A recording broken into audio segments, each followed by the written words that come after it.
vamos seguir para o nosso momento do debate, que é sobre ESG e os novos desafios da gestão em saúde. E quem vai conduzir este debate, quem fará essa mediação deste importante debate é a Juliana Vicente, diretora da Hospitalar. Uma salva de palmas para a Juliana. Acho que a gente está aqui realmente vendo passos importantes. A gente sabe o quanto a saúde ela é referência em muitas coisas, mas também o quanto a saúde pode aprender com outros setores, né? Antes de começar, vou contar uma história aqui para vocês, que nem estava no script. Eu não sou da área da saúde, eu não vim da área da saúde, eu estou nela há 8 anos, mas eu vim da indústria. E há mais ou menos 20 anos, eu era da área de sustentabilidade em uma indústria multinacional de pneus. E ali a gente via muita coisa acontecendo na questão de cuidar da cadeia de fornecedores até o Tier 3, como que aquele fornecedor tem feito a questão de mão de obra escrava, questão de descarte irregular. E a indústria pneumática ela foi puxada pela indústria automotiva, que já estava muito à frente nisso. Então, eu tenho certeza que a saúde tem muito a ensinar outros setores e tenho certeza que a gente da saúde tem muito a aprender com os demais. Estou muito contente aqui em voltar a essa pauta, voltar aos velhos tempos, porque eu vejo que em 20 anos o mercado evoluiu como um todo. Deixou ali de ser uma agenda para contar alguma coisa, né? A gente só falava por reputação, quero contar que eu sou uma empresa sustentável, e hoje passou a ser necessário. Então, deixa eu me apresentar rapidamente, a Vivi já fez isso muito gentilmente, mas eu sou Juliana, hoje eu sou diretora de portfólio de saúde na Informa Markets, que é a maior organizadora de eventos de negócios do mundo. Aqui no Brasil, eu sou responsável pela Feira Hospitalar, Healthcare Innovation Show, Saúde Business Forum e o portal Saúde Business. E a gente também tem muito orgulho de conduzir uma das estratégias de sustentabilidade que a gente chama de Better Stands. Quem for expositor da feira já conhece bem o que se trata, mas uma feira de negócios também gera muito resíduo. E a gente tem muito cuidado hoje em educar os nossos expositores, contando que é possível fazer um lindo stand que não vire lixo logo depois de 4 ou 5 dias de evento. Ele pode ser totalmente reutilizável, totalmente reaproveitado, e agora, na última edição, a gente ficou muito feliz de saber que 99% dos stands receberam algum tipo de selo, o prato, ouro ou bronze. Quando você recebe o bronze, é porque o seu stand já é praticamente todo reutilizável. Ou seja, em uma feira com mais de 1.200 expositores, ter 99% dos stands ali quase totalmente reaproveitável, também é um avanço. Então, se cada área consegue fazer isso, a gente vai bem, né? Então, a gente vai aqui hoje falar sobre o ESG e os novos desafios na saúde. Eu vou convidar o pessoal que vai compor aqui esse painel. Quero chamar aqui o Márcio Bertoni, coordenador da BIMO, o Dair Segantini, consultor em gerenciamento de resíduos da Brema, Camila Bortoleto, diretora aqui do Instituto ETS, para voltar ao palco, e a Vivian, fundadora e diretora do IBS. Por favor, gente, venham aqui acordar. E aí eu vou até... Bom, gente, bem-vindos. Prazer tê-los aqui. Para a gente começar, antes de ir para perguntas individuais, eu vou fazer uma pergunta para vocês que é, na visão de vocês, ESG deixou de ser uma agenda de reputação para se tornar uma agência de sobrevivência e competitividade? Por quê? A gente já falou um pouco sobre isso, mas eu queria ouvir a visão de vocês. Aí, quem quer começar? Vai lá. Muito bom. Bom, competitividade, certamente sim, porque hoje a gente tem programas licitatórios, né, que já exigem alguma questão voltada à gestão, ESG, e as próprias acreditações e certificações que intrinsecamente possuem padrões voltados à governança, à questão social e ambiental. Então, isso era muito mais tímido no passado, e nos últimos 3 anos a gente acompanha com uma frequência muito grande. Eu diria que, de todos os processos licitatórios que a gente vem acompanhando das organizações que trabalham conosco, mais de 50% dos contratos de gestão aparecem alguma coisa ou de sustentabilidade, gestão e acreditação. Então, acho que já passou da fase de reputação e tomara que essa nova percepção ela venha para ficar. Vai deixar de ser competitividade para ser sobrevivência, né? Se passar a ser um item obrigatório, como tem aparecido, vira já uma questão de sobrevivência, né, Vivi? Exato. Eu entendo que a obrigatoriedade ela aparece em alguns nuances. Então, na saúde, na área de resíduos, é obrigatório.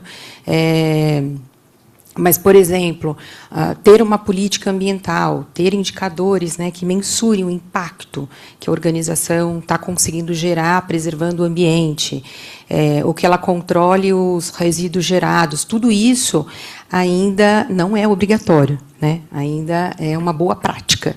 Mas boas práticas estas que já estão sendo exigidas em processos reais.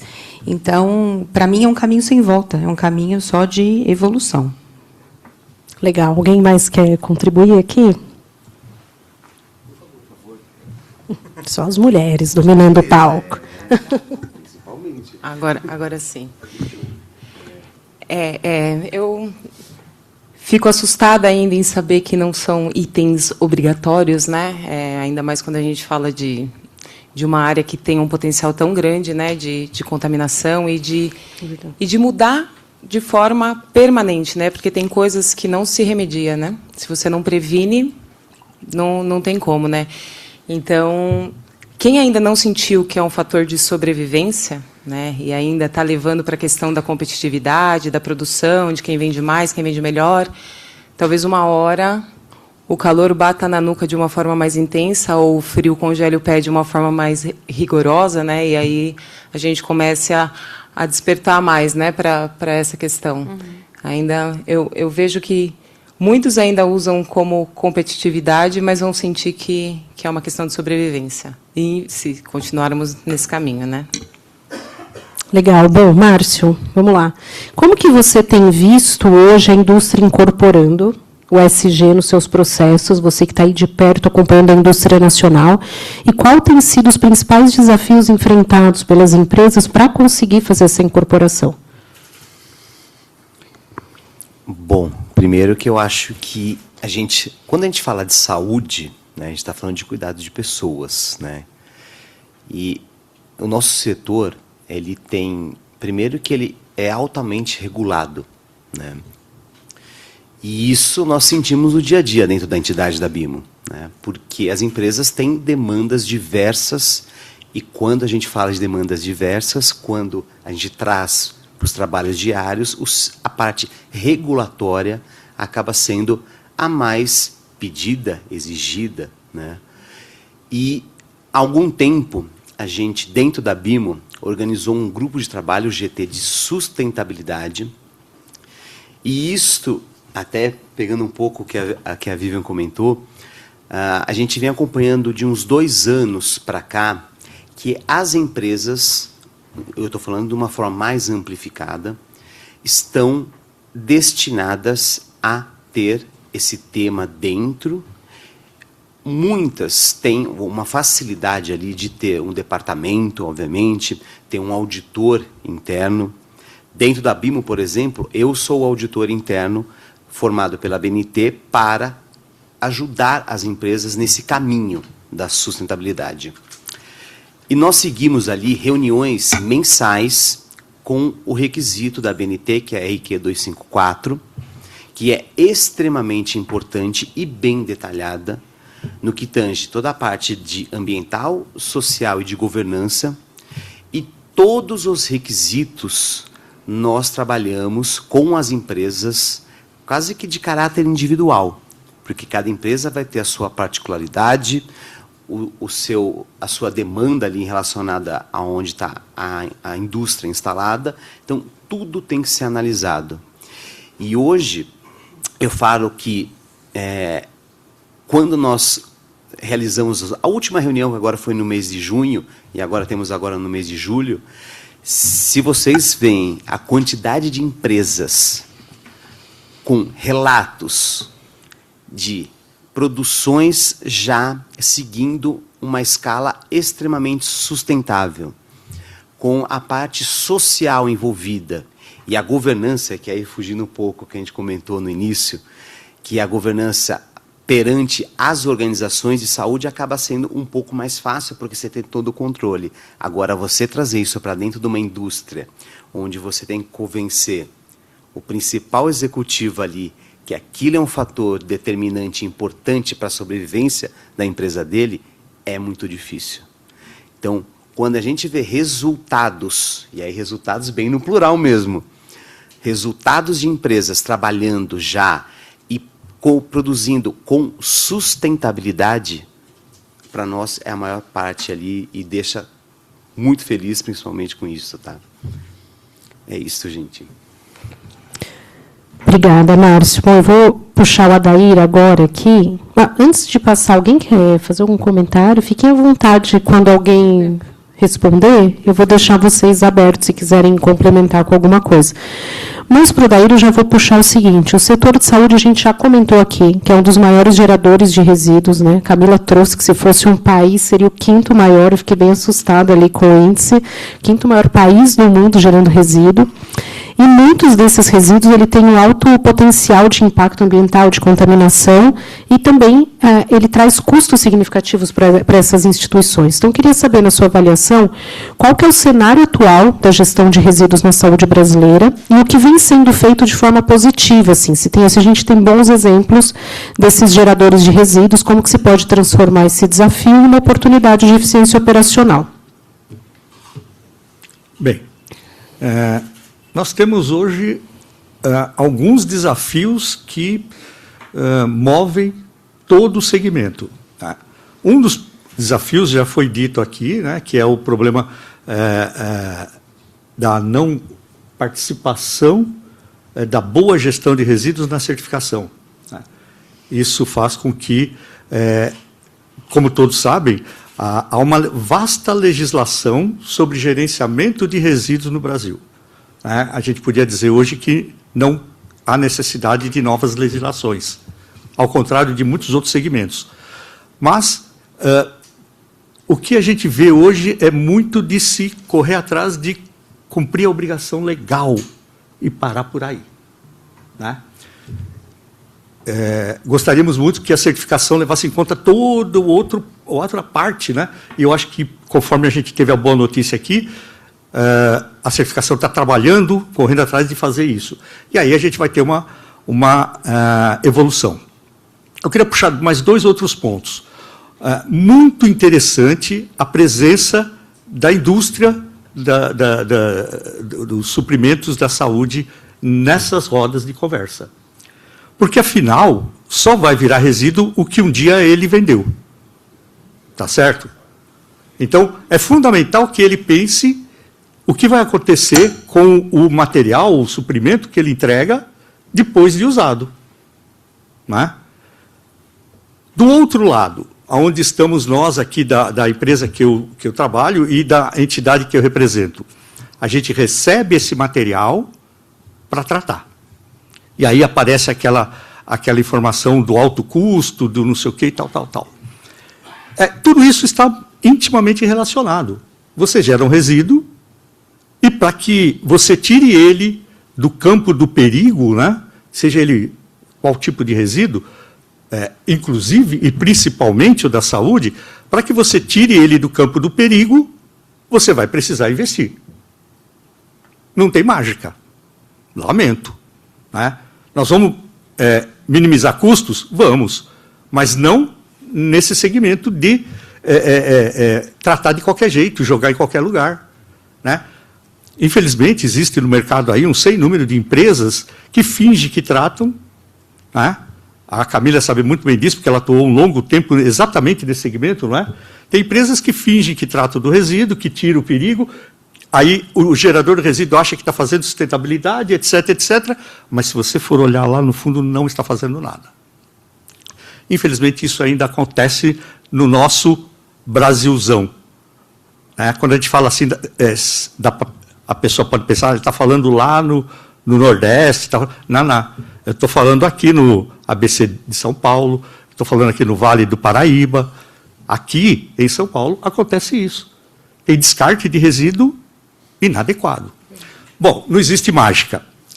O que eu posso trazer de boa notícia, né? Copiando a amiga, tá certo? De boa notícia. Durante muito tempo, o segmento de tratamento de resíduos de serviço de saúde, ele estava limitado a um processo de queima. Né? Inclusive, se vocês forem buscar os livros lá atrás, né, a primeira legislação sobre resíduos no país ela é de serviço de saúde, não é isso, Camila? Para nosso orgulho, não sei se a gente pode dizer assim, mas para o nosso orgulho, que somos desse segmento, planos de gerenciamento de resíduos apareceram na legislação no segmento da saúde. Depois, eles foram abraçados pela Política Nacional de Resíduos Sólidos. Então, a saúde começou primeiro, olha que bacana. Aí isso não quer dizer que nós andamos muito e estamos na frente. A gente ainda está caminhando, ainda tem um pouco a caminhar, os desafios ainda são bons.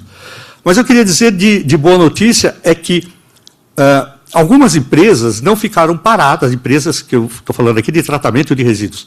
Alguns dos associados da Abrema, oriunda lá da Abrelp, que tinha como grande líder o Carlos, que nos abrilhantou aí com uma intervenção, né? Capitaneados pelo Carlos, capitaneados hoje pelo Pedro Maranhão. Algumas empresas estão investindo em tecnologia para tratamento de resíduos.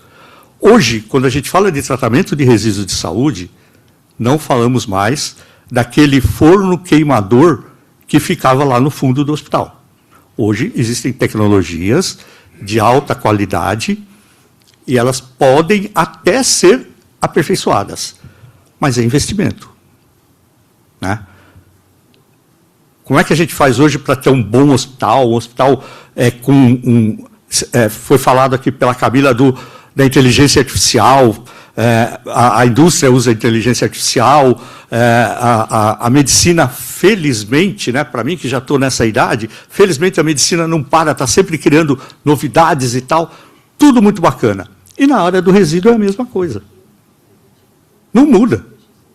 Muitas vezes o resíduo é tratado por alguns geradores como alguma coisa que eu não quero nem ver, eu vou jogar ali que se vire. Felizmente a legislação não pensa assim, a legislação obriga a ter um cuidado especial, melhor. Mas ainda é pouco, ainda a gente precisa evoluir. Há como evoluir? Há. E para encerrar a minha intervenção, este ambiente, este local aqui, vai ser, na minha humilde opinião, um cenário, um palco muito importante, porque nós estamos juntando vários atores que têm poder de ajudar a minimizar essas dificuldades do gerenciamento do resíduo de serviço de saúde e, por consequência, dos outros. Bem?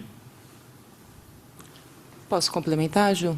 Pode, tem até uma pergunta ali que eu vou ouvir, mas pode complementar. Vai lá, Camila. Eu e o Odair já estamos em um longo tempo aí, né, discutindo resíduos, mas já faz mais de 8 anos que eu não estou no cenário do resíduo de serviço de saúde. Mas a gente vê algum crescimento, né, alguma evolução, né, Odair, como você mesmo trouxe, e até pegando o que a Ju falou, né, em relação às trocas, né? Então, o primeiro plano de gerenciamento de resíduos saiu antes da primeira acreditação, né? Então, a gente falava de plano de gerenciamento de resíduos de serviço de saúde, antes até da gente falar de certificação, exatamente por causa desse risco e da necessidade de um tratamento para que não coloque em risco a saúde planetária, né? E aí, trazendo, né, porque a Política Nacional de Resíduos Sólidos Urbanos foi discutida durante 19 anos. E, dentro dessa discussão, trouxe um item muito interessante que a saúde não fala, que é o ecodesigner. Mas, de alguma forma, isso já foi incorporado, né? Porque, se a gente olhar na época, né, porque a saúde trouxe os descartáveis, trouxe muito, né? Então, ela é percussora em várias coisas, né? E, inclusive, em dispositivos que não precisa perfurar várias vezes o paciente e, assim, reduzir na geração de resíduos, né? Então, esse intercâmbio que você comentou é muito importante, realmente, né, para o crescimento de ambos os setores, né? Todos têm muito a ensinar e aprender aqui dentro dessa discussão. Muito legal. Com certeza. O colega aqui queria fazer uma pergunta. Vou te pedir para se apresentar. Boa tarde a todos. Meu nome é Enzo, sou de São Paulo, sou designer estratégico. Dentro do que foi falado, gostaria de saber se existem números ou estatísticas aproximadas referente a esse descarte, quando é referente à população. O população em geral, porque tem muita gente que se trata em casa, grande parte da população é tratada em casa, como ela faz o descarte desse lixo ecológico, e também de instituições de tratamento, né? Tem muitos asilos, casas de abrigo, que também fazem muito uso de produtos da área médica. E se existe algum controle, acompanhamento de como esses setores fazem descarte, não só de hospitais no geral. Excelente ponto. O Dair, Camilo, o Dair vai? Eu vou tentar ajudar. Desculpa, eu não guardei seu nome, você falou muito rápido. Enzo. Então, Enzo, ocorre o seguinte, hoje em dia há um crescimento mesmo dessa geração de resíduos perigosos fora do prestador de serviço de saúde. Espertamente ou não sei, foi criado um tal de um hospital-dia. Né? Qual era a função do hospital-dia, ou qual é a função? É reduzir a demanda do hospital. Mas só fez isso para o hospital, para o paciente, nada. Infelizmente, não existe estatística. Por quê? Porque esse resíduo hoje é descartado junto com o urbano. São raríssimas as exceções das famílias que têm um paciente sendo tratado em casa, né, um parente, perdão, sendo tratado em casa, e que buscam esse serviço. E eu vou dar um exemplo concreto. Eu não sei aqui quem é da cidade de São Paulo, do município de São Paulo. Em São Paulo existe uma legislação municipal que obriga que o resíduo gerado aqui de serviço de saúde seja encaminhado para uma concessionária contratada pela prefeitura para fazer a coleta e a destinação dos resíduos. Tá? É uma legislação municipal. Ela não permite que ninguém mais, além da concessionária, faça coleta e tratamento de resíduos. Concessionárias são a Log Eco-Urbis, vocês andando por aí vão ver os caminhões Log Eco-Urbis, eles são exclusivos, resíduos de saúde só para eles. Ok? E se alguém tiver um paciente em casa? Não tem o que fazer. Porque eu, Silcom, ela, Contemar, ela, sei lá o quê, não pode entrar com o seu veículo de coleta de resíduos de saúde em São Paulo. Então, em São Paulo, uma legislação que não permite atender esse público. É uma carência legal. Eu acredito que eu mesmo, pessoalmente, já fiz gestões para que isso mudasse, mas o processo legislativo, etc., é longo. Mas está aí circulando um pedido para que isso mude, para que a geração domiciliar tenha um atendimento. Por quê? Porque a família que está cuidando desse paciente, para conseguir que as concessionárias façam a coleta lá, o trabalho que dá para ela é gigantesco. Aí é mais fácil, desculpe. Acabou. Então, não existe em São Paulo, fora daqui, são raríssimas as exceções também, né? Tem cidades mais organizadas, e aí eu só vou destacar Porto Alegre e Curitiba, que tem um processo mais simples. Não quer dizer que é um bom processo. Tá? É isso que eu conheço desse tema hoje em dia. Interessante, né? Porque a família está com o paciente já tendo tanto trabalho e despesa em casa, ele não está disposto realmente a investir para conseguir fazer a destinação correta, não tem como nem a gente julgar essa família, né? E todo o trabalho que ele tem em volta disso, se o processo é difícil, é óbvio que isso vai para o lixo comum. Né? Se você consultar algum profissional da saúde instalado em São Paulo, e perguntar a ele como é que ele conseguiu que resolvesse o problema de resíduo, ele vai falar, perdi uns 3 ou 4 dias falando com o outro, entrando no site, saindo desse, entrando aqui. Para um profissional, esse processo não é um processo simples. Imagina para o familiar, que já está com todo esse encargo, né, correr atrás disso. É complicado.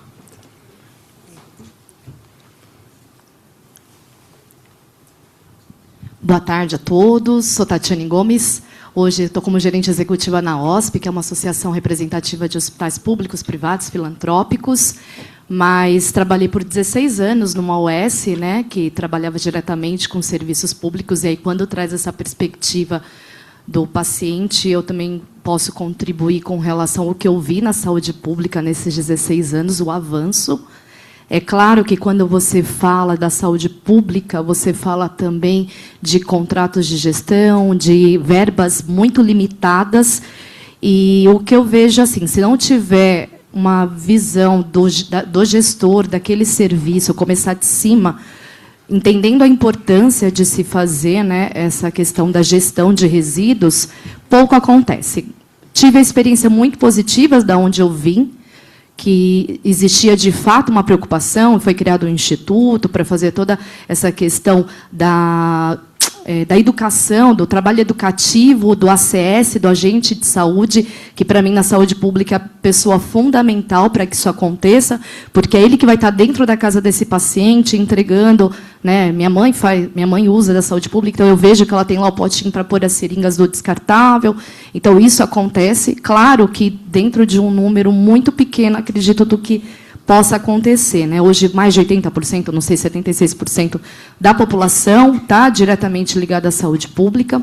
Eu vejo que a saúde privada ela tem uma facilidade maior, uma possibilidade maior de fazer com que isso aconteça. Vi na saúde pública também a questão não da logística, mas do setor de suprimentos, que é fundamental para que isso aconteça. Então, quando você vai falar lá de valor para trocar luva de vinílico por outra luva, que é um impacto grande também na saúde, isso é muito desafiador, né? Então, eu deixo aqui essa contribuição, mas também uma perspectiva de vocês, enquanto profissionais, o quanto que a saúde pública pode contribuir. Eu acredito que é um caminho. É claro, tem a indústria, tem a saúde privada, mas eu vejo que o público é um grande caminho para que isso aconteça e melhore esses números.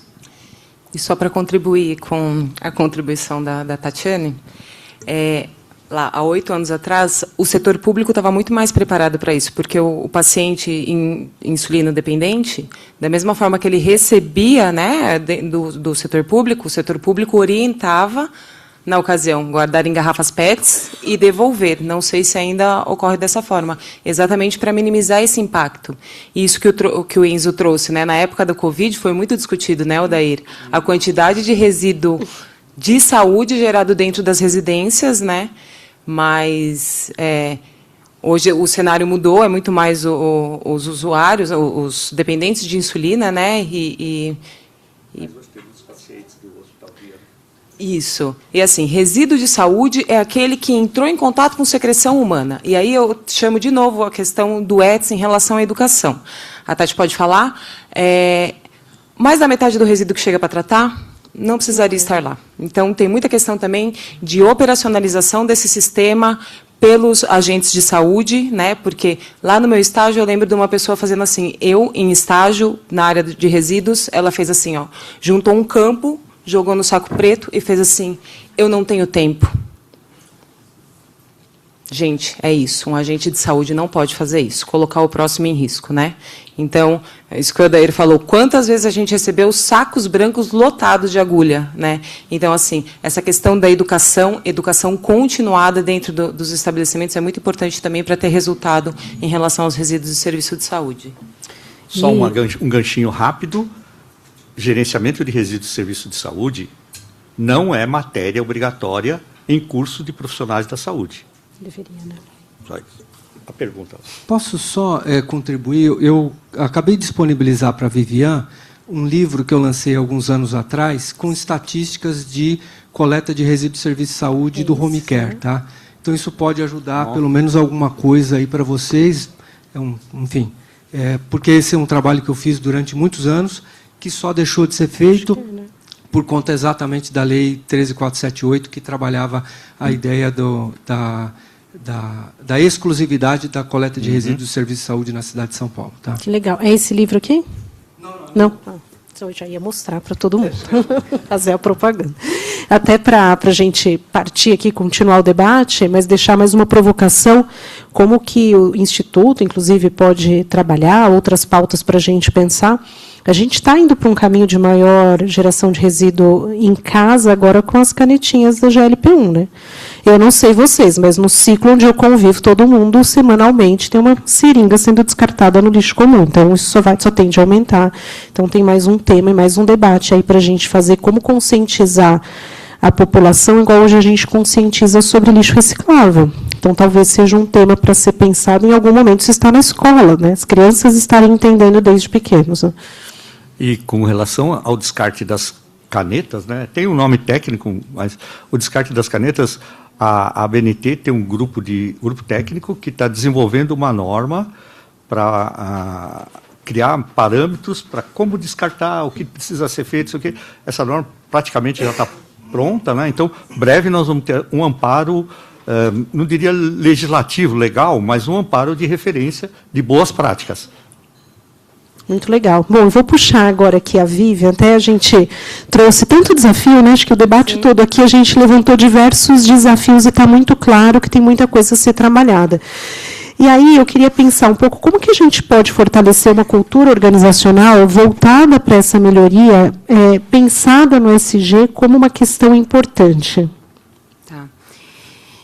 Independente para ESG, né, eu vou compartilhar com vocês como que a gente faz mudança de cultura. Mudança de cultura tem teoria, tem metodologia, e ela é aplicável para qualquer segmento, mas falando especificamente de ESG, aqui foi falado também, né, pela plateia, sobre o quão é importante a alta liderança estar presente, estar apoiando, suportando e, de maneira intencionada, provocando essas questões.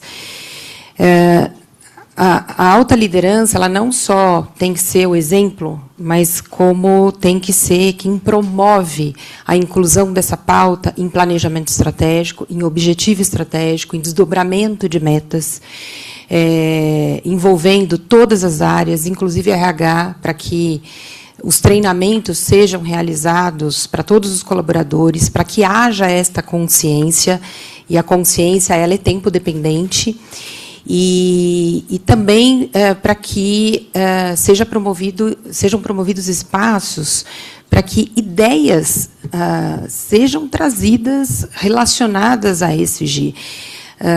Se o colaborador ele vê o exemplo, ele é treinado, ganha consciência, ganha conhecimento e tem espaço para trazer ideias sobre isso, que é, inclusive, um dos requisitos da acreditação internacional britânica, CHKS, ele vai entrar numa onda de osmose, né? Então, naturalmente, a cultura vai sendo transformada. É importante que as lideranças também estejam na mesma pauta e que possam desdobrar essa política estratégia, porque não basta estar no planejamento estratégico. Toda instituição, se ela não tiver uma política de preocupação ambiental, isso não chega na ponta. Porque essa política ela não só tem que ser de conhecimento, mas precisa usar a liderança para tangibilizar no dia a dia como que a gente pratica tudo isso, como é que a gente faz acontecer a política e atingir metas e objetivos que estão no planejamento estratégico. Então, mudança de cultura não dá para fazer sem gestão, né, e sem envolver a alta gestão. Excelente, muito bom. Agora eu vou aqui para a Camila. Ali, vamos lá, antes da Camila, então. Se apresente. Boa tarde a todos. Meu nome é Arion, eu fui diretor da Vigilância Sanitária do Estado de Santa Catarina. E um dos nossos maiores desafios na época, essa mudança de cultura, digamos assim, para o descarte de medicamentos. Né? É verdade. Já temos legislação para descarte de medicamentos, devolver medicamentos na farmácia, né? Mas quem faz isso em casa? Para onde vai os medicamentos? O senhor fala do medicamento de uso domiciliar. Domiciliar. Pós-consumo doméstico. Pós-consumo, aquele que não foi usado, que está vencido. Toda farmácia hoje tem um ponto de coleta, tem, né? Mas o ponto é quem é que leva. Quem é que leva? É a questão que a Vivian comentou. É consciência, né? Mudar essa cultura das pessoas, né, para cumprir a legislação. A BNT vai fazer a legislação da caneta e quem vai cumprir? É como a pilha, né? Não. Como a pilha.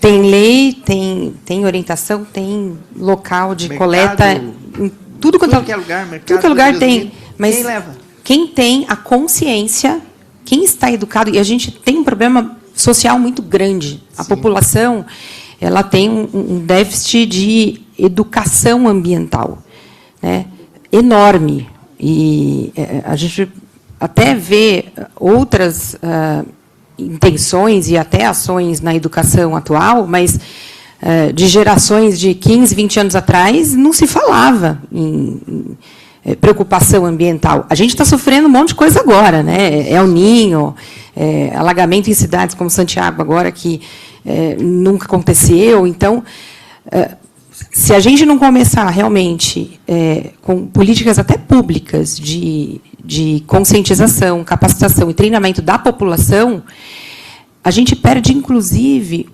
uma grande oportunidade de ter a população como um dos fiscalizadores das organizações de saúde e de todos envolvidos na cadeia de saúde. Ela é a principal barreira e a gente desperdiça muito.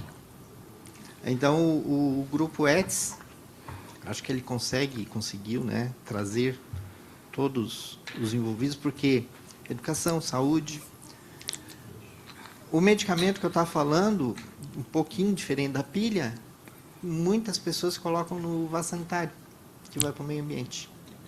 Né? Isso é... No lixo. Ou no lixo. No lixo comum. Né? Tem mais uma pergunta ali, antes de eu passar para a Camila. Mais duas? Ah, tem aqui também. Tá bom. Então. Olá, boa tarde a todos. Eu sou Luciana, sou de Sorocaba, represento Sorocaba, convidada aqui de Camila Bortoleto. Faço parte de um programa de certificação de responsabilidade social em Sorocaba. Nós temos um dos projetos entre as organizações é o envolvimento entre o poder público, o privado e o social. Então, nós temos uma universidade que comanda uma farmácia comunitária. Essa farmácia faz uma parceria com a Secretaria de Meio Ambiente e faz as orientações à comunidade para o descarte correto dos medicamentos, a embalagem, como chama aquele, o Bliss. Então, essa orientação está tendo um resultado bem bacana. Vale. Já temos mais um case para ser compartilhado no próximo encontro aqui, ó, já deixa a dica. Boa tarde a todos, eu sou Nuno, sou português, moro no Brasil, trabalho com tecnologia para saneamento. Quando eu vim para o Brasil, nós tive um pouco um choque cultural, educacional na questão de resíduos. Porque, desde que eu fui para a escola, a primeira coisa que a gente recebe no pré-escolar é um ecoponto, para levar para casa. Então, a questão do resíduo no Brasil, ela é educacional. Isso é uma questão de mindset. Isso aí não tem o que fazer. Porque hoje, a gente fica chocado que vai na rua e vê as pessoas a lançar lixo pelo vidro do carro. Isso é horrível. A pessoa está tomando uma latinha de cerveja na casa, deixa a latinha ali. Então, essa questão de, como falou, muito certo, nós temos legislação para tudo, ninguém cumpre. Ponto. E nós estamos num ponto de virada no mundo, conforme vocês falam, ESG, que o ESG, ele é um mindset, ele tem que mudar a mentalidade das pessoas. Não adianta ter lá a certificação quando a empresa não tem um plano de logística reversa do produto que ela coloca no mercado. Isso aí é o ponto central. Porque eu venho de um país que, em 1989, obrigou todas as empresas que tinha como ponto central prejudicar a saúde pública, que era caso de fast foods e refrigerantes, e obrigou eles a pagar uma taxa para a saúde. Aqui é exatamente a mesma coisa que nós temos que fazer. Porque, conforme falou, se for no lixo do meu condomínio, nós vamos lá ter, com certeza, umas 100 canetas mundiais por dia. Porque toda a gente utiliza.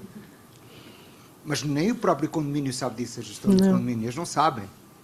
E outra, como é que você vai lidar com aquilo? Não existe informação. Essa é a grande questão. A pessoa vendeu a caneta, mas não ensinou como ela deve descartar. Entendeu? Então, acho que é tudo uma questão educacional, porque políticas públicas nós temos muitas para cumprir. Muito obrigado. Boa tarde. Nuno, deixa eu só compartilhar com você, com o pessoal, uma rápida história sobre isso. Em 2010, eu participei de um grupo de trabalho no Conselho Regional de Farmácia, cujo objetivo era criar um mecanismo para o descarte daquelas pessoas que se auto-aplicam insulina, né? no grupo de trabalho, tinha lá 2 empresas fabricantes das agulhas, né, de insulina, e 2 empresas que trabalhavam com a fabricação do descartador lá. E nós fomos procurar a Associação Brasileira de Diabetes. Nós queríamos o apoio dessa entidade para fazer o trabalho, porque assim, a parte de infraestrutura estava toda resolvida. Precisava fazer a educação e aí aquela entidade tinha um mecanismo, uma forma de ajudar a gente. Então nós fomos lá, uma audiência com o presidente da entidade. Quando ele sentou à mesa, doutor não me lembro o quê, um médico já de cabelos muito brancos e tal, etc. Ele falou, mas espera aí, eu não entendi bem o que vocês querem. Assim, o descarte e tal. Ele falou, nossa, eu trabalho com insulina para diabéticos há 50 anos. Jamais pensei no que o paciente ia fazer como... Então, assim, não tem mesmo. A educação. Não tem outro caminho. E sabe que, até vou fazer um paralelo com a indústria de pneus que eu trabalhei, há pelo menos uns 15 ou 18 anos, todo pneu hoje que é substituído em um carro novo, fabricado, que sai de fábrica não conta, mas todo pneu que vai para reposição, o fabricante é obrigado a retirar do meio ambiente. Se a gente parar para pensar um pouco no Brasil, era comum a gente ver pneu largado na rua. Era muito normal, na minha infância, a gente achava pneu onde a gente quisesse, terreno cheio. Isso diminuiu muito, porque a legislação foi muito dura, com multas muito altas para a indústria. A indústria teve que se organizar, montar uma associação, investir altos dinheiros para colocar profissionais buscando esses aterros onde tinham os pneus, e isso começou a funcionar. Não acho que até hoje 100% do pneu esteja sendo substituído, reciclado, mas melhorou muito, né? Então, não acredito que o melhor caminho fosse obrigar a indústria com multa, mas é um caminho que hoje funciona. Deixa eu só passar aqui para a Camila e já vem em você, daqui a pouco tempo vai esgotar. A gente está aqui vendo o ETS nascendo, acho que ele surge muito com essa missão, né, que a gente já entendeu que tem desafios enormes aqui para conectar educação, transformação, inovação, sustentabilidade. E a gente sabe que nenhuma dessas mudanças vão acontecer sem pessoas preparadas. Então, diante de tudo que a gente está ouvindo aqui, como que hoje o Instituto acredita que pode ser aí construída uma verdadeira cultura de ESG dentro dessas organizações? Acho que dentro desse dinamismo, né, porque as coisas não param, né? Eu acho que aqui está brotando e fortalecendo várias conexões e vários pontos importantes a serem debatidos, né? Acho que esse é um dos primeiros que a gente vem realmente para fomentar e gerar essas conexões importantes para realmente a engrenagem girar, né? E a gente falando, né, de educação. Gente, eu fico impressionada, né? Porque educação ambiental seria tão simples de aplicar, né? É tão fácil. Eu não tenho filhos, mas eu imagino que ainda hoje não tenha uma atividade específica para ensinar uma criança a separar resíduo, para imputar essas questões de consciência realmente, né, que em outros países as crianças já nascem com esse chip, né? E aqui pois é. E ainda aqui a gente não vê isso, né? Mas aqui a gente está falando de um público adulto que, na realidade, tem que resetar o que pensava e mudar. Então, o ETS realmente tem essa missão de chamar essas pessoas, né, essas lideranças para dentro dessas discussões e extravasar, né, e levar essa informação além dessas lideranças, né? Então, a ideia realmente é fazer essas conexões para que as coisas aconteçam desse ponto de inovação e transformação a partir da educação e das conexões. Muito bom. Dá tempo de abrir uma pergunta antes de encerrar aqui? Tem uma pergunta lá no fundo, ó.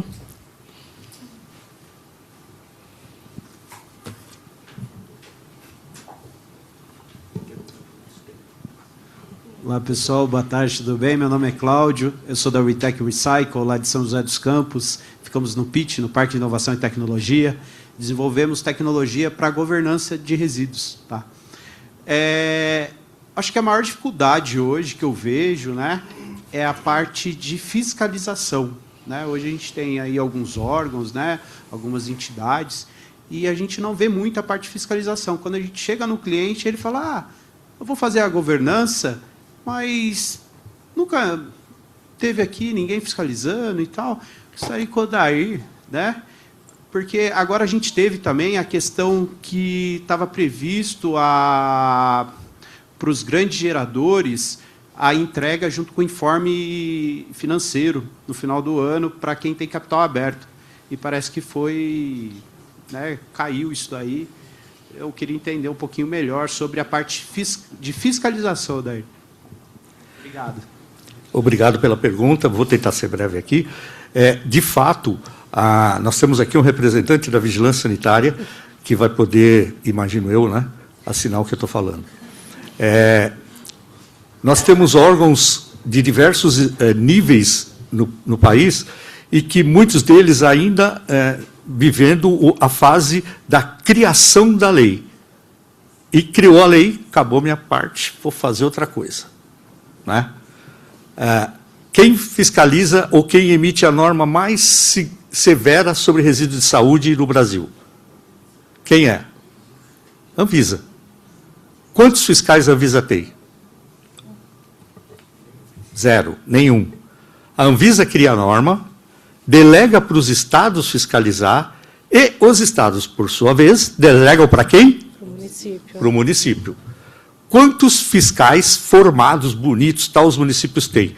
Quanto de recursos os municípios têm para isso? Quase nada. Responde. Esse aqui daria um debate de umas 2 horas. Mais um tema, Camila, anota. Amanhã a gente volta, continuamos aqui, nossa programação. Bom, acho que a gente quer contribuir. Bem rapidinho. Em uma visita de um colega nosso, não estava presente, que ele foi visitar a Noruega, sobre essa mesma Noruega que tirou o Brasil da Copa. Todo dia um 7-1, até com a Noruega. Sobre gestão administrativa, gestão pública administrativa. E daí, vendo lá os processos e tal, daí eles perguntaram, mas cadê o setor de fiscalização? O que é fiscalização? Para fiscalizar se foi feito. Não precisa. Para quê? Não precisa. Já tem a regra. Tem a regra, as pessoas cumprem. Ponto. Pequena diferença entre nós e a Noruega, né? Dá. Ai, tá tão bom o debate, gente. Eu não quero cortar. Tá muito. 5 minutos aí, será que a Vivian quer 25 minutos? Ela é brava. Eu vou só fazer um comentário sobre o que ele falou da Noruega, e eu acho importante a gente não ficar com essa síndrome de vira-lata, porque o colega de Portugal explicou muito bem que lá eles conseguiram multar empresas privadas, que são os geradores. Na Noruega também existe uma responsabilização privada do gerador.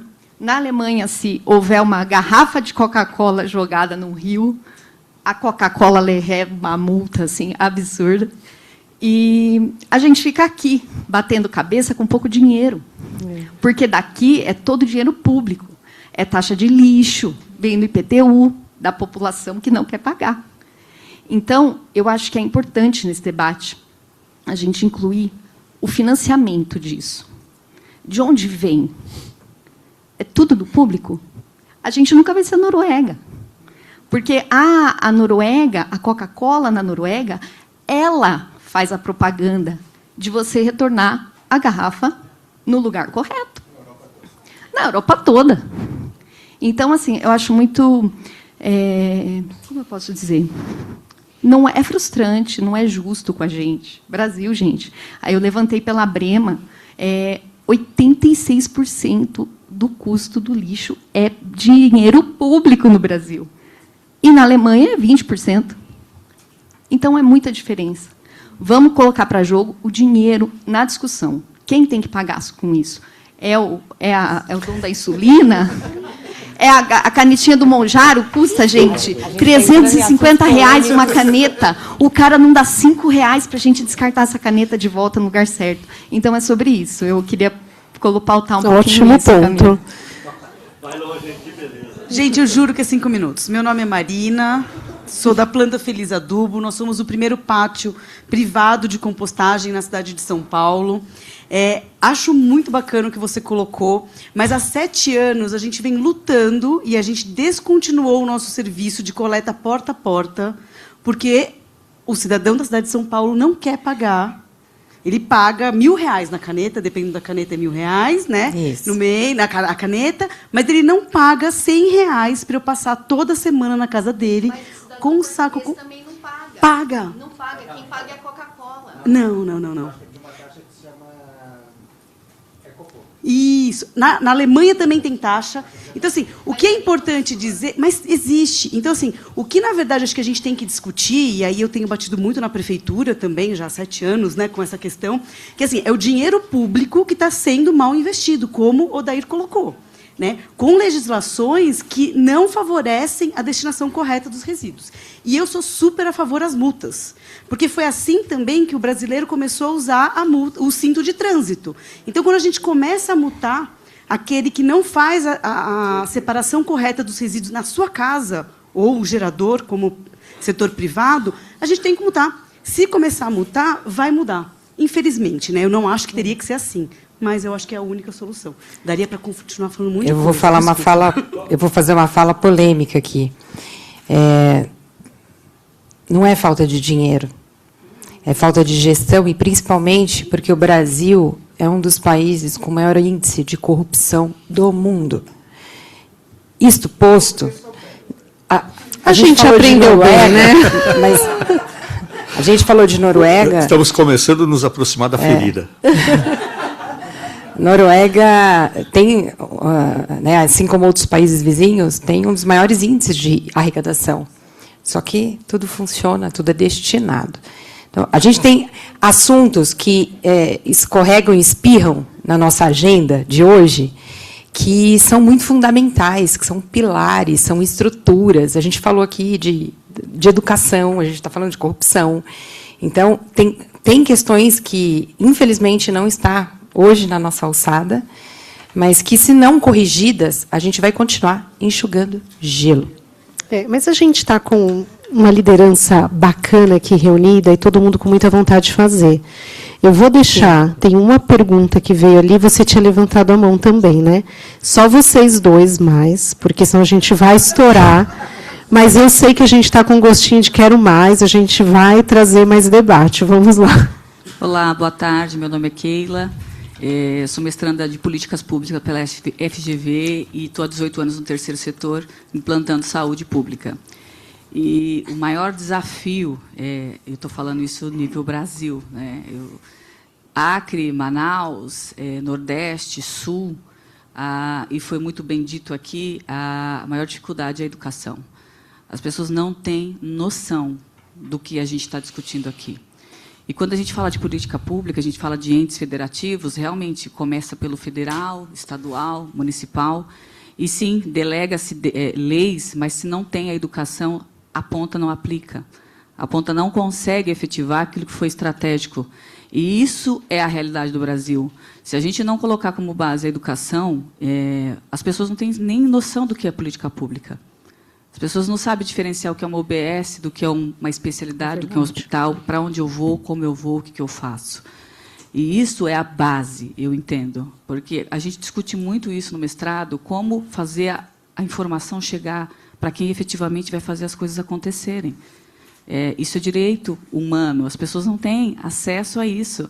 Então, se a gente não começar a pensar na educação, toda a parte estratégica, gestores têm conhecimento da base, conseguem construir ideias, mas quem operacionaliza isso?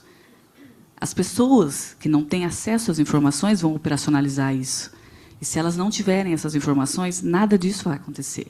Então, se a gente não efetivamente entender o que é política pública, porque eu acho que tudo, a parte privada, ela precisa do apoio público, né? A gente sabe que hoje a saúde suplementar ela não vai ter, ela já começa com parcerias públicas hoje, porque não tem essa sustentabilidade mais. Então, se a gente não tiver essa conscientização de trabalhar a base, eu acredito que a gente vai praticamente enxugar gelo, né? Essa é a minha opinião. Obrigada. Eu sou o Biratã, sou da Silcom, dos Novos Negócios. Eu entendo que a população já paga. E eu entendo também que a questão da educação e moral não foi uma... Moral foi também paga na Europa, porque eu lembro do tempo que a gente jogava as latinhas lá e recebia €1 de volta. Então, a gente comprava a garrafa por uns R$2,50, tomava a Coca-Cola e depois ia lá e botava lá e recebia um de volta. Então, talvez, assim, acho que talvez... eu não quero pagar, mas não, a gente já paga o suficiente. Eu pago mais do que na Noruega dos meus impostos. Então, o que eu preciso é ter duas coisas. Uma organização da indústria no seu ciclo de produto, que não é simplesmente botar e esquecer o que vai acontecer. Então, a indústria tem que ser responsabilizada pelo design, a indústria tem que ser responsabilizada pela Coca-Cola que está no Rio. Porque eu lembro também, quando a gente trocou, e talvez nem lembre você, a gente só tomava a Coca-Cola, os refrigerantes, na garrafinha de vidro. De vidro. Entendeu? A gente ia lá, quem é que não foi visitar a Coca-Cola, ver as garrafinhas sendo engarrafadas lá, eles passeavam, entendeu? Então, aí eu vi a transformação da indústria do vidro para o plástico e sem nenhuma responsabilização de onde isso ia parar. Os caras ganham centenas de bilhões. Não, mérito para eles, entendeu? Demérito para nós que não prevemos e não organizamos. Então, assim, primeiro, a população já paga. Já está pagando. Então, talvez o certo seria cobrar os órgãos competentes que fazem a gestão do lixo paralelamente à indústria, que tem que se adaptar em todo o ciclo, né? E é isso, é uma organização interna nossa. O moral, vamos dizer assim, que a Europa tem, veio também de uma consciência de incentivo da reciclagem. A Alemanha não é a líder da reciclagem à toa. Ela, nos anos 80, final de 70, estava com a indústria quebrada. Então, uma maneira da Alemanha se recompor a sua economia, não é nem o problema de lixo, foi através dos verdes, que incentivaram, através de investimento estatal, toda a indústria de reciclagem. E a obrigação de fazer a coleta que a gente conhece hoje da Alemanha. Então, não falta dinheiro, falta competência e organização. Né? Eu acho que assim, é complicado quando a gente começa a falar, mas o custo vai subir, a gente vai cobrar da população. Não, velho, a gente já está pagando. Já pagou. Ou então uma transferência de competência, né? Porque, por exemplo, na saúde, como a gente vê a transferência da gestão de unidades de saúde para realmente quem tem competência em gestão, e mais que alguns municípios ou órgãos, são modelos que estão funcionando e com resultados muito superiores até o que foi esperado do início da implantação. Então, se a gente hoje tem uma autonomia de apenas 2% de imposto do que a gente pode falar do que deve ser feito desse imposto, por que não nos dá, então, autonomia para quem tem capacidade de pensar no design do ciclo inteiro e creditar esse imposto, mas cobrar para que o ciclo seja cumprido pelo próprio gerador? Também é um caminho. É um caminho disruptivo, mas disruptivo na área ambiental. Mas a gente já tem exemplos positivos e com bons resultados em outras áreas. Citar rapidamente uma outra questão, que é o incentivo de impostos nos equipamentos que estão relacionados a processo. Porque, como foi falado desde o começo, o negócio tem custo, velho, não é de graça. Jogar no lixo, a conta tem que fechar. No vidro. E quando você vê o cara jogando o papel, o lixo no vidro, não é só o carrinho lá, não, é o carrão também. É uma ignorância, uma falta de educação generalizada, né? Então, o que acontece? Talvez um dos instrumentos que seja começar isso aí é o acordo entre a obrigação do governo e o design, vamos dizer, toda a questão da indústria, mas, basicamente, uma questão de impostos e incentivos para a indústria que vai processar isso aí. Porque, hoje em dia, a gente já trabalha inúmeras tecnologias para processar, seja pequenos geradores em cidades do interior que poderiam, e que são inviáveis quando você monta um projeto, porque quando você vê, praticamente metade do que você está gastando é imposto. E, pô, enfim, é um absurdo, né? Então, acho que não é tão difícil ver grandes obstáculos que podem destravar tudo isso aí. A gente ainda tem uma agenda para seguir aqui. Infelizmente, eu vou ter que entrar nos finalmente, mas eu acho que o tema conseguiu chegar no calor que ele precisa e que é necessário, né? Vou puxar aqui da Vivian. Puxa para mim aqui um encerramento, cada um, 2 minutinhos, com a mensagem final de vocês, de tudo que vocês viram no debate, para a gente concluir. Depois de eu ter levantado a polêmica, já que eu causei isso, deixa eu corrigir. Nós, como agentes, né, de mudança, obviamente, a gente conhece o nosso cenário, o nosso contexto, e isso nunca nos impediu de tomar ação. E o mais importante é que a gente continue com esse mindset. Se a gente conseguir contaminar mais uma pessoa, se a gente conseguir contaminar mais uma organização, se a gente conseguir transformar a cabeça de um profissional, a gente já fez alguma coisa. E se todo mundo pensar assim, quem sabe, né, a gente consegue fazer uma engenharia reversa dessa capacitação e dessa consciência que a gente tanto precisa, e a gente, um dia, alcance esse tão sonhado objetivo de ter tudo equilibrado, né? Governança, assistência na saúde, qualidade, preocupação social e preocupação ambiental. Então, meu recado final, ainda tem uma fala depois, mas meu recado final aqui desse painel é que não desistam, tá bom? Muito bom. Márcio? Bom, primeiro que a gente comentou no início que era para debater, para todo mundo participar, vocês estão de parabéns. E ninguém foi embora. Foi feito exatamente isso. Então, todos aqui estão de parabéns, a nossa bancada aqui. E eu queria deixar uma reflexão, porque, como eu disse no início, o nosso setor da saúde, ele é extremamente regulado, né? Então, e principalmente os fabricantes de dispositivos médicos, eles têm ali a Anvisa em cima, fazendo a vigilância, as visas locais fiscalizando, as unidades fabris, e sabemos que muitos avanços nesses poucos anos que começou a ter exigências maiores e principalmente do mercado internacional, porque as empresas brasileiras que exportam têm uma visão já completamente diferente. Então, elas atendem, sim, certificações de gestão de resíduos. Por exemplo, há um mês atrás, eu tive um exemplo de uma empresa média aqui, de fabricante de dispositivos médicos, que ela queria ter o seu produto na Espanha. Ela teve que atender uma norma de gestão de resíduos para que ela conseguisse vender o dispositivo médico dela. Então, isso é muito importante. Então, nós vemos avanços. Hoje, nós temos uma grande fabricante de aparelho de ressonância, onde um equipamento de ressonância ele faz o exame completo de um corpo humano pela metade do tempo. O que significa isso? Economia de energia, economia do próprio recurso. Então, esses avanços e a inovação que sempre está por vir, porque a saúde, querendo ou não, ela é uma propulsora de inovação. Infelizmente, do outro lado ali a gente tem a parte bélica, mas a saúde é sim um grande propulsor de inovação no mundo. Então, a gente vê grandes avanços. Temos muitos desafios aqui, como a Vivian comentou, principalmente porque ela está no dia a dia com as certificações, sabe que isso é muito grande.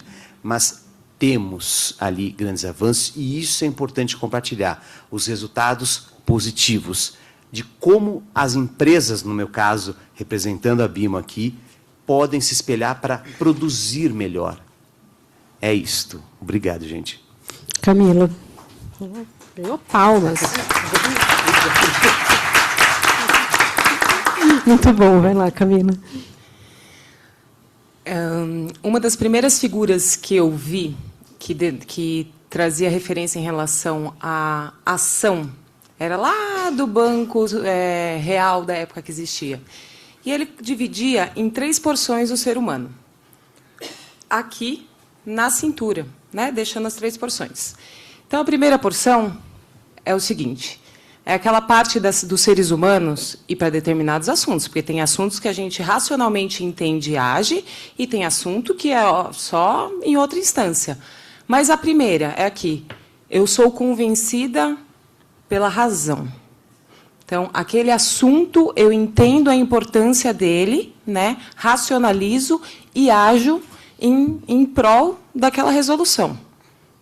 Tem gente que você pode trazer números, dados, nada vai acontecer. Mas se você mostrar o cachorro doente, vai pegar essa segunda etapa, que é a etapa emocional, aonde o coração faz você agir. E tem o terceiro, meu amigo, que é a parte de baixo, que é o bolso.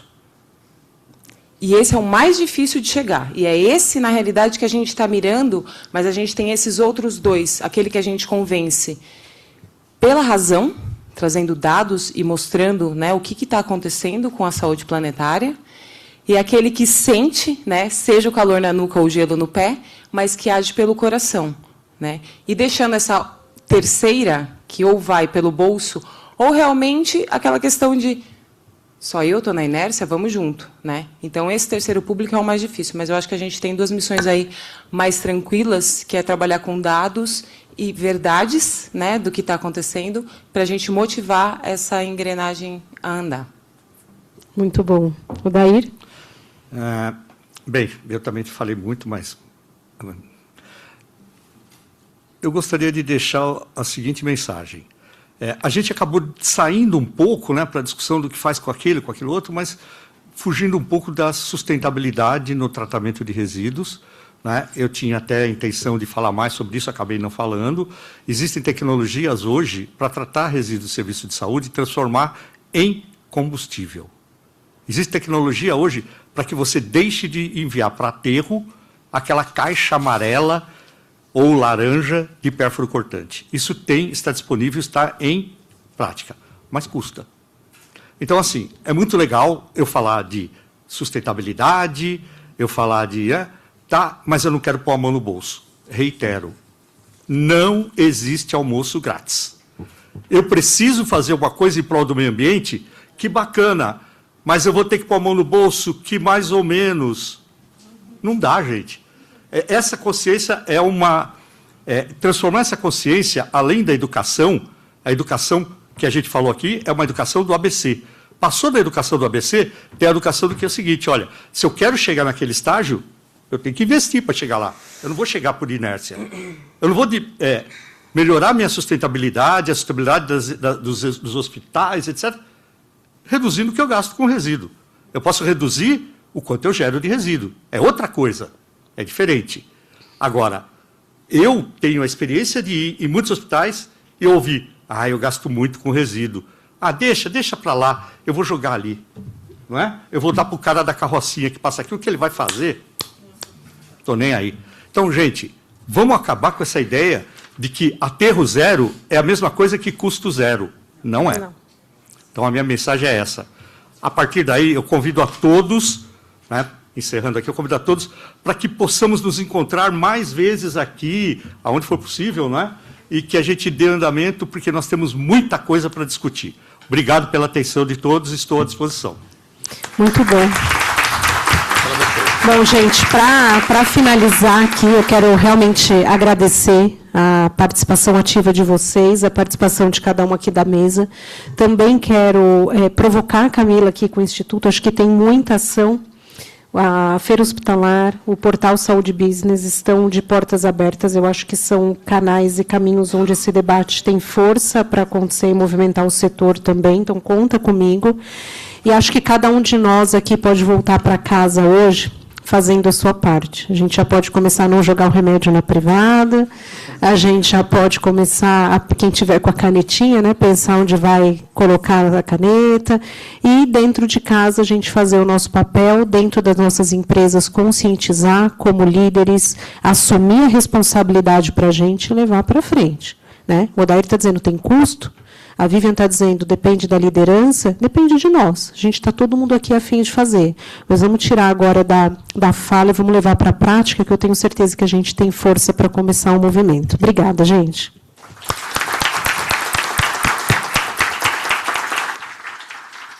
Que tarde calorosa, né? Vou chamar aqui o Cláudio Norlira, que é um grande apoiador do evento da Ecocés, e entregar uma lembrança para cada um dos nossos palestrantes e painelistas. Foi uma tarde riquíssima nesse debate caloroso. Temos muito que aprofundar aqui. Vou pedir que, após receberem, que fique ao centro para a gente tirar uma foto. Cláudio Nor, por favor. Guilherme, nosso grande diretor de comunicação e fotografia, vai registrar esse momento especial.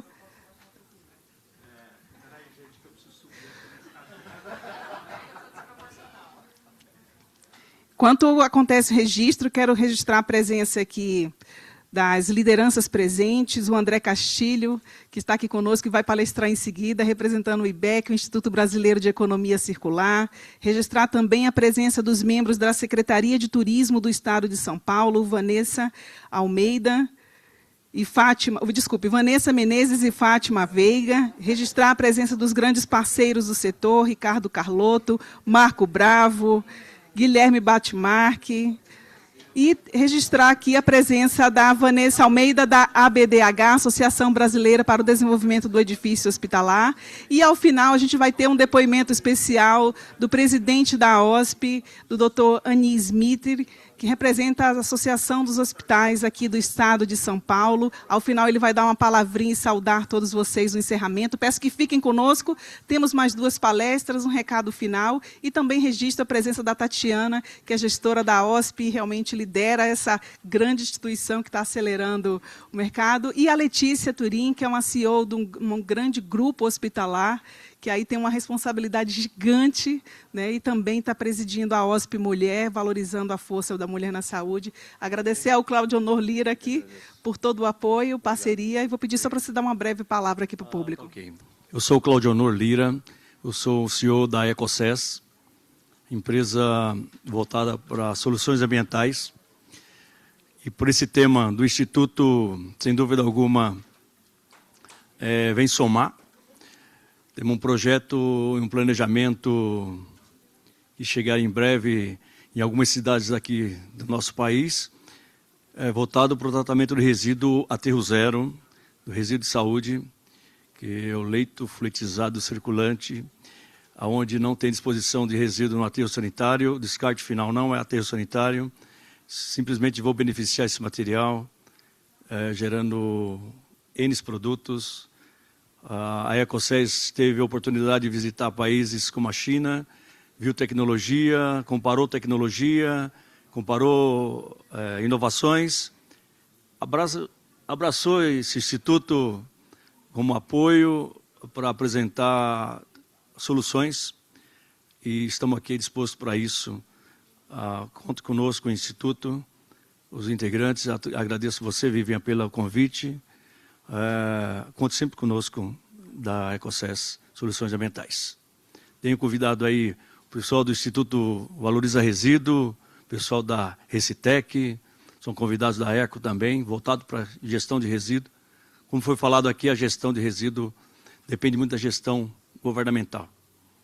Muito obrigado, pessoal.